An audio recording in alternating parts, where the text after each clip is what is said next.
আসসালামু আলাইকুম। আজকে একটা গুরুত্বপূর্ণ ইস্যু নিয়ে কথা বলবো, যেটা হচ্ছে আমাদের যে সিস্টেম, ওই সিস্টেমের মধ্যে আমরা ইলেকশন এবং সিলেকশন দুটো শব্দকে আমরা ভালোভাবে নেই, যে নির্বাচিত আর হচ্ছে অনির্বাচিত, যেটাকে বর্তমানে প্রভাবক হিসেবে কাজ করতেছে বিএনপি সহ বিভিন্ন রাজনৈতিক দলগুলো। এই সরকারকে বলতেছে যে এরা কাজ করতেছে না, এরা হচ্ছে নির্বাচিত সরকার না বলে কাজ করতেছে না। আসলে আমরা এই যে নির্বাচিত সরকার, কারা নির্বাচিত সরকার, সেই বিষয়টা নিয়ে আমরা কথা বলবো। তো আমরা সাধারণ মানুষ হিসেবে জানা উচিত যে নির্বাচিত সরকার কি আর হচ্ছে অনির্বাচিত সরকার কি, এই ঘটনাটা কি একটু ক্লিয়ার হবো। তো আমি আসলে সাধারণ মানুষের উদ্দেশ্যে এই ভিডিওটা করা, সবাই একটু সাথেই থাকবেন। হ্যাঁ, ওকে, আমরা আসি আসলে যে ইলেকশন এবং সিলেকশন যে কথাটা দুটো বলছিলাম, আমি আসলে এটার আসলে সিস্টেমটা কি, সিস্টেমের ওয়েটা কি আসলে। তো এই ঘটনাটাকে আমরা যদি চিন্তা করি, আমরা গত 15 বছর যে আওয়ামী লীগকে যে ধরনের একটা ট্যাগ দিছিলাম যে ওরা হচ্ছে ইলেকশনটা করেনি, ওরা সিলেকশন করে হচ্ছে বারবার হচ্ছে ক্ষমতায় এসেছিল। তো এইটা আসলে এখন না, এটা হচ্ছে যে আমাদের পৃথিবীর সৃষ্টি লগ্ন থেকে যখন আমরা নেতা নির্বাচনের প্রক্রিয়াটা শুরু করছি, তখনই হচ্ছে আমাদের দুইভাবে আমাদের হচ্ছে কি হয়, নেতা নির্বাচন করা যায়। এটা হচ্ছে ইলেকশন আর এটা সিলেকশন। আমরা সিলেকশনটা কিভাবে, আপনি তো আপনার সমাজের মধ্যে যদি চিন্তা করেন, আপনাদের 10 জনের মধ্যে থেকে একজনকে আপনি নিচ্ছেন, এটা আপনার সিলেকশনের মধ্যে থেকে হচ্ছে।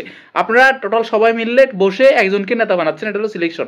তো আওয়ামী লীগের যে নেতাগুলো বা হয়তো ওইরকম ঘটনা, এরকম মানে অন্যান্য দলগুলো তাদেরকে নির্বাচিত সরকার প্রতিনিধি বলতো না। কারণ কি, তারা এইভাবে সিলেকশন হয়ে এলাকাতে তাদের প্রতীকে যাইতো, তার পরবর্তীতে তারা ভোট কারচুপি করে তারপরে তারা হচ্ছে এমপি হইতো। তো এই ঘটনা থেকে তাদেরকে বলা হয় ইলেকটেড এমপি বা হচ্ছে সিলেক্টেড এমপি বলা হয়। তো আমাদের যে ইলেকশনের বিষয়টা, তো সেখান থেকে আমরা দুইটা ভাগ চিন্তা করতে পারি। আমরা যদি এটাকে বাংলাতে চিন্তা করি, এটা হচ্ছে প্রত্যক্ষ আর এটা হচ্ছে পরোক্ষ। আপনি চিন্তা করেন যে এই দুইটা ওয়ের বাহিরে কি আপনার নেতা নির্বাচন করার কোনো সুযোগ আছে? এটা আপনি যেই পৃথিবীর যে কোনো কান্ট্রির দিকে নেতার দিকে যদি তাকান, তাহলে আপনি নেতাকে দুইভাবে চিন্তা করতে পারেন। একটা হচ্ছে আপনি ভোট দিয়ে, আর একটা হচ্ছে আপনারা চিন্তা করে। এই দুইভাবে ছাড়া আপনি কখনোই হচ্ছে নেতা চিন্তা করতে পারবেন না। আপনি নেতা কেন, আপনার সমাজের মোরাল বা আপনার হচ্ছে গার্ডিয়ান, আপনার ফ্যামিলিতে যদি চিন্তা করেন, আপনার গার্ডিয়ান, আপনার ফ্যামিলিতে যদি 10 জন মানুষ থাকে, তার মধ্যে যদি একজন মানুষ আপনাদের ফ্যামিলিকে প্রতিনিধিত্ব করতে হয়, তাহলে আপনারা একজনকে সিলেক্ট করেন। সেটা আসলে ভোট দিয়ে সিলেক্ট করেন না, ভোট হয় সেটা হচ্ছে পরোক্ষভাবে ভোট হয়। পরোক্ষভাবে ভোটটা কেমন হয়, এরা 2 জন বা 3 জন সম্মতি দিছে যে ওর কাছে আমাদের ফ্যামিলির যত কাজ আছে এটা হস্তান্তর থাকবে। এভাবে হচ্ছে এভাবে দেশের সিস্টেমের মধ্যে এভাবে হচ্ছে পরোক্ষভাবে আসে। তো আমাদের আমি আসলে যেই আলাপটা করতে চাচ্ছি, আমাদের যে দেশীয় যে সিস্টেমটার মধ্যে এখন রাজনৈতিক দলের যেই কথাটা আসলো আর কি, ওরা বারবার বলতে চাচ্ছে যে এটা নির্বাচিত সরকার না। আসলে আমি বুঝাতে চাচ্ছি এটা আসলে নির্বাচিত সরকার। বিষয়টা এই জায়গা থেকে আমি আসলে প্রুভ করার জন্য কথাগুলো বলতেছি। তো আমরা যদি চিন্তা করি যে কেন এটা আমি কেন কিভাবে বলতেছি এটা নির্বাচিত সরকার, কেন ভাই, আপনি যদি চিন্তা করেন, যখন ডক্টর ইউনূসকে আপনি সরকার হিসেবে বসাইছেন বা এই উপদেষ্টার মূল্যকে বসাইছেন, 5 আগস্ট হাজার হাজার মানুষের চোখের কান্নার ফল কিন্তু আমাদের এই 5 আগস্ট। আর এই 5 আগস্ট যখন আমরা পাইছি, আমরা তখন 5 আগস্টের পরে উদযাপন বা উল্লাস শুরু করছিলাম।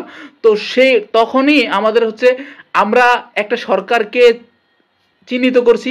এটা আমরা হতে পারে এটা সাময়িক সময়ের জন্য আমরা চিন্তা করছি, পরবর্তীতে আমরা ইলেকশন, কিন্তু আমরা তো আসলে এটাকে ইলেক্টেড করছি। আমরা তো নিজেরাই হচ্ছে তাকে সিলেক্ট করছি যে ডক্টর ইউনূস এই সরকারের প্রধান হবে। এটা ডক্টর ইউনূস সহ এরা উপদেষ্টা মণ্ডলী, এরা হচ্ছে এই সরকারটাকে এতদিন পর্যন্ত স্টেবল করাবে বা দেশের যে পরিস্থিতি এটা থেকে নির্ধারিত করার জন্য একজন সরকার দরকার।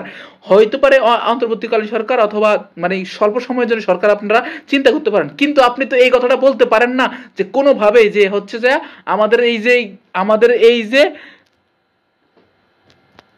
যেই বর্তমানে আমাদের যেই সরকার, এটা আমাদের ইলেকটেড সরকার না। আমরা এই কথাটা বলতে পারি না। কারণ কি, এখানে যে ইলেকটেডের বিষয়টা আছে, ওই যে বললাম আমরা প্রত্যক্ষভাবে ভোট দিতে পারি, এটা হচ্ছে পরোক্ষভাবে ভোট দিতে পারি। তাহলে পরোক্ষ জিনিসটা কি? পরোক্ষ হচ্ছে আমরা সরাসরি কোনো জায়গায় হস্তক্ষেপ না করে ওটাকে আমরা পরোক্ষভাবে সাপোর্ট করা যে কোনো ঘটনাকে। তো আমরা ভোট দেই, যেটা আমরা সিল দেই, আমরা প্রত্যক্ষভাবে যেটা ভোট দেই, প্রত্যক্ষভাবে ভোট দিয়ে আমরা ইলেকটেড সরকার বা ইলেকটেড প্রতিনিধি তৈরি করি। আর হচ্ছে সিলেক্ট করার মাধ্যমে আমরা সর্বোপরি সম্মতি অনুযায়ী আমরা এটা সিলেক্ট করি। তো দেখেন, এবার পরোক্ষভাবে করি আর প্রত্যক্ষভাবে করি, দুইটা সরকারই নির্বাচিত হয়, দুইভাবে সরকার নির্বাচিত করা যায়। কারণ আমরা যখন সিলেক্ট করছি, তখনও কিন্তু প্রতিটা রাজনৈতিক দল সহ সবাই এটাতে সম্মতি দিছিল যে এই সরকারটাকে স্টেবল করানো যায়, এই সরকারটা দাঁড়া করানো সম্ভব।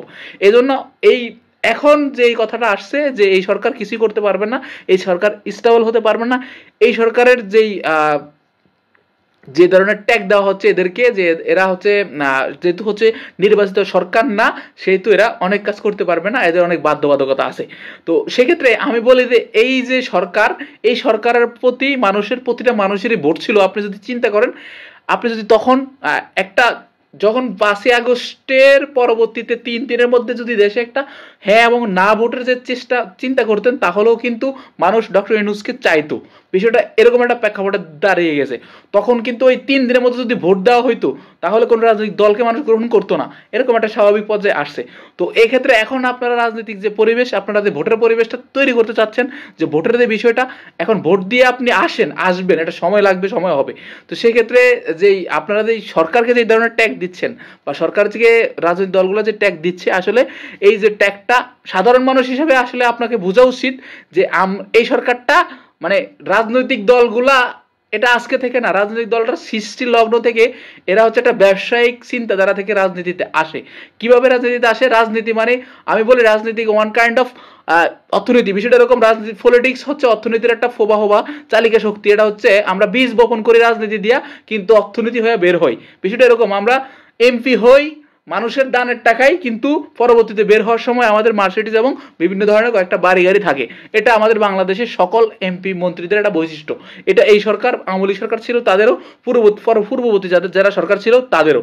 এই দেশে হযরত ওমরের মতো শাসক হবে না, হযরত আলীর মতো শাসক হবে না, আবু বকরের মতো শাসক হবে না, যারা হচ্ছে নিজের যেই হচ্ছে গুণাগুণ, নিজের যে হচ্ছে নিজের নিজের নিজের একটা খরচ আছে, ওই টাকাটাও নেবে না। হযরত ওমরের সাহিত্য, ওমরের গল্প পড়ে এই যে নেতারা, তাদের যে চিন্তাধারা, এটা চেঞ্জ করবে না। কারণ হচ্ছে এরা চিন্তাই করে আমি বীজ বপন করব হচ্ছে ইনভেস্ট, আর পরবর্তীতে আমরা পাবো প্রফিট। এটা হলো রাজনৈতিক একটা বৈশিষ্ট্য। তো সেক্ষেত্রে আমাদের মানুষের জানা উচিত, আমাদের মানুষ হিসেবে আমরা বোঝা উচিত যে আমরা আসলে যে রাজনৈতিক যেই চিন্তা ভাবনা, তা থেকে বেরিয়ে এসে আমরা একটা প্রেক্ষাপট চিন্তা করতে পারি। আর আমরাও বুঝাইতে পারবো যে আমাদেরকেও এই দেশের ডিমান্ড, বা হচ্ছে সাধারণ মানুষ হিসেবে আমাদেরকেও রাজনৈতিক দলগুলো আমাকে ডিমান্ড দিতে হবে। তো এটাতে যদি আমরা স্টিল থাকি, তাহলে কিন্তু এই ঘটনাটা প্রতিহত করা যাবে। যেমন প্রতিটা রাজনৈতিকবিদ কিন্তু আমি দেখতেছি, মানে এটা প্রতিনিয়ত বলতেছে যে এই সরকার করতে পারতেছে না, মানে নির্বাচিত না। আরে ভাই, নির্বাচিত না কিভাবে? আমি তো নির্বাচিত করছি, এটা প্রত্যক্ষভাবে করি আর পরোক্ষভাবে করি, যে কোনো ভাবে তো নির্বাচিত করছি, তাহলে এটা নির্বাচিত না কিভাবে? আপনি মানে হচ্ছে যে এই, তাহলে তো হচ্ছে নির্বাচিত সরকার বললে আওয়ামী লীগ তো নির্বাচিত হয়, তাহলে তাকে আপনি সরাইছেন কি কেন? তারা তো 26 সাল পর্যন্ত নির্বাচিত সরকার হিসেবে থাকে। ধন্যবাদ সবাইকে।